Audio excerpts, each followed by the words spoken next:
going on, everybody? Welcome to, what the hell is today? Monday? No, Tuesday.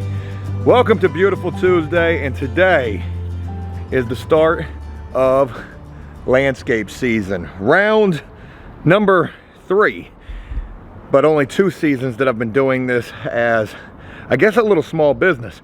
Okay, so much to share with you guys. So many vlogs have been filmed where we haven't done anything with that footage. I need to try to bring you guys up to speed real quick. So first of all, let's check out the brand new Flex right here, folks. We got the brand new 2021 model right off the showroom floor. Toro with the 50-inch deck. So we had the 42-inch last year, and well, we had that for 2 years. And that was great. It made our landscaping job about 4 hours. I'm hoping that with an extra 8 inches, it's gonna go a lot faster. That's what she said. We've got the solid rubber tires on the front of this money. We've got the adjustable seat right there. We've got the foot pedal to lift the blade deck up on this model. And one thing that I didn't notice or check out was if this was a commercial grade mower. I'm not necessarily sure if it is or not. I think that it is.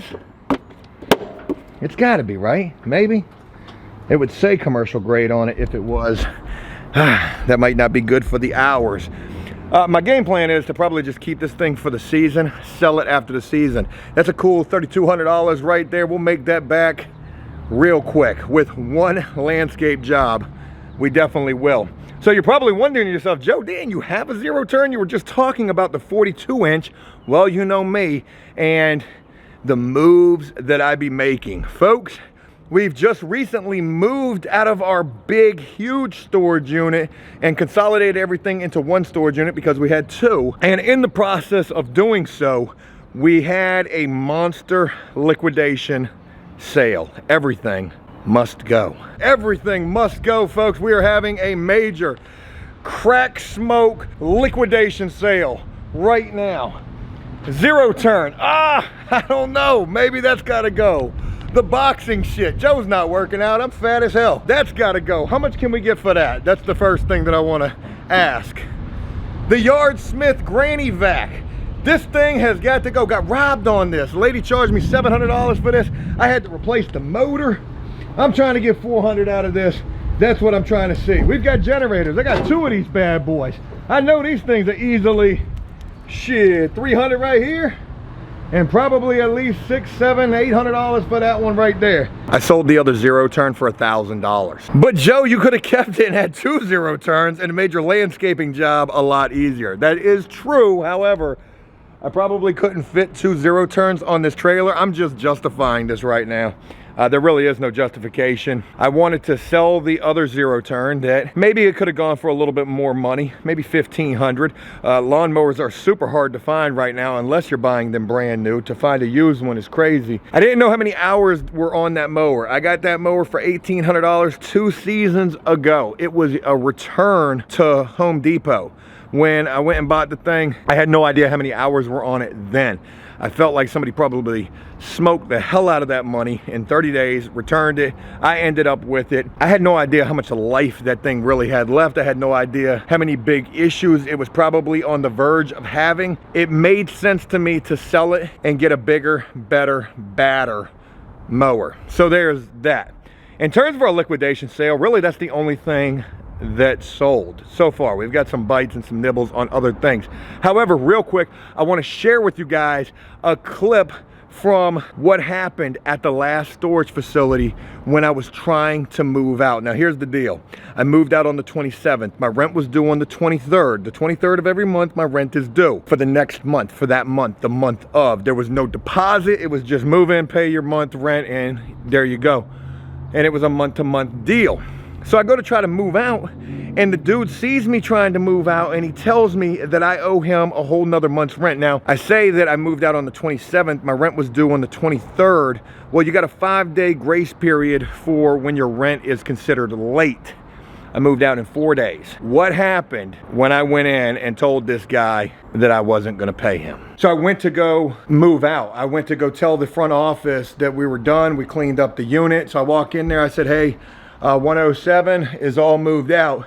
And this dude said, okay, well, you owe me a month's rent. I said, no, I'm not paying you a month's rent. He's like, well, okay, I'll just write it down that you're not gonna pay. I said, yeah, I mean, my rent's not even late until tomorrow. Tomorrow's the 5 days.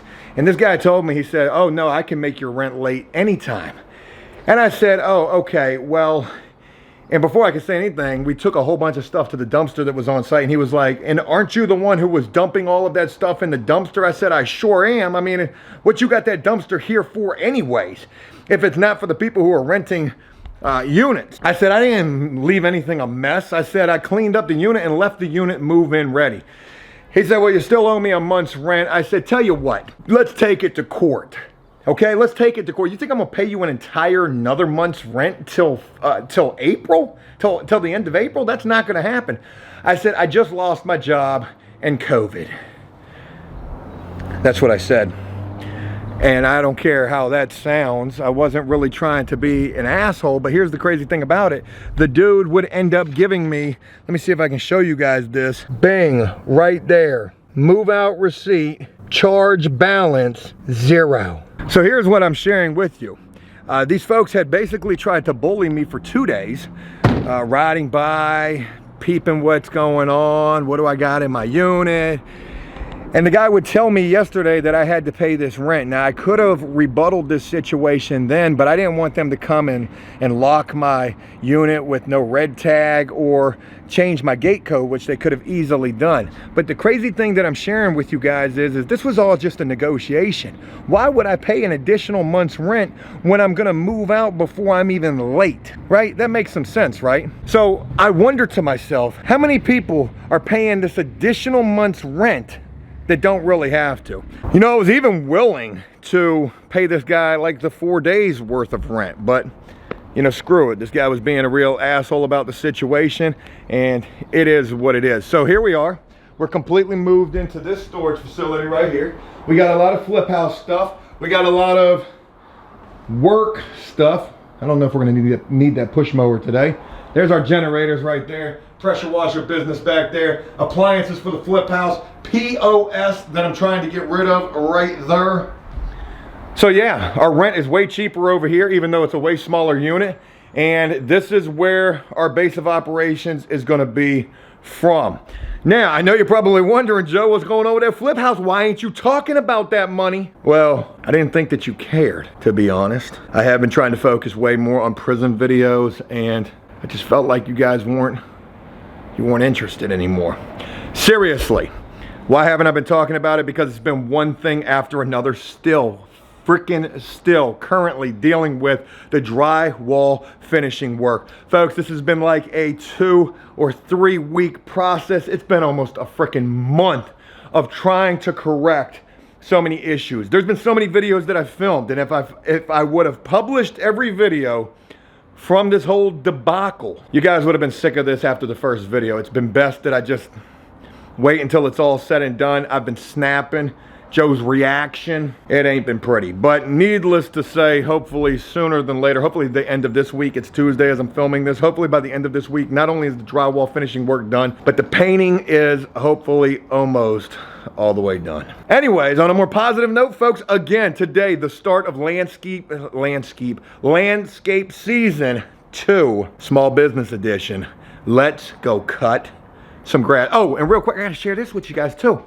So, because I'm trying to be like a good business dude, and because this customer, this one job that we've got has been so good to us, and because there is a monster invoice that's on the way for April, this first cut of the season, it's on the house. What other landscape company is going to do that for you? This one is on the house. I got to pay my most reliable #1, but I don't mind to do that. When you got a good customer, you take care of that customer. You show that customer that you appreciate the work that customer gives you. It ain't always gotta be about a $30 lawn that we trying to go cut. Landscape is a super cutthroat, super oversaturated market to try to get into. Everybody's going to cut your grass for $10 or maybe $100 or whatever the case is going to be. When you get customers that are, you know, good to you and continuously let you work for them, you better take care of them, folks. So this one today, X-nay on the price A. on the house. Let's go make it happen. All right, how to make a brand new zero turn look like it's not brand new no more. Bang. Got to clean up those nice black rims right there. Got the solid rubber front wheels. Thank God for that, because I hit a big old stick sticking out of the ground that would have popped the other tire. I only took a tank of gas. We started cutting out there at about almost 10 o'clock. We were done by 1. It's 1:40 right now. But boy, it was a dusty day out there. We got bags of gumballs and all the rest of everything back here. And again, that one right there, folks, was on the house. You take care of your customers. Not in every case are you going to be able to do it for free, but maybe you do it for a discounted price sometimes. Maybe you give them a nice little gift at Christmas time, maybe a card, hey, thank you, maybe a picture of your entire family. That way if they fire you, they're the reason why your family's not gonna eat. I hate to say it like that, but that's, you know, some real stuff, some tactics for your business, some business strategies right there. But I wanna mention this real quick too. Shout out to most reliable #1, he busted ass out there. But I was talking about this morning that we were going to go do this for free. That's what we did. But on the ride out there, I was remembering back, I think it was 2 years ago when we first tried to do a landscape business. There was a bunch of people with me during that time. Jellico was with me during that time. And one of the things that we were doing was, like, I think the first cut for 25 bucks, and then, you know, hey, after that we'll come up with a little thing. We were giving people a break off jump. And what I'm trying to share with you is, don't never do that. Don't never give nobody a break off jump, because all that's gonna do is cause them to take advantage of you. And we learned that the hard way. You ain't gotta price it crazy, but price it fair enough for yourself. And that's crazy coming from a guy that, well, a lot of people like to say, Joe, you be underbidding the hell out of jobs. I really don't though. I actually bid things pretty fair. All right, good day. That's it, we're done. Landscape season has commenced. And shout out to the brand new Flex right there.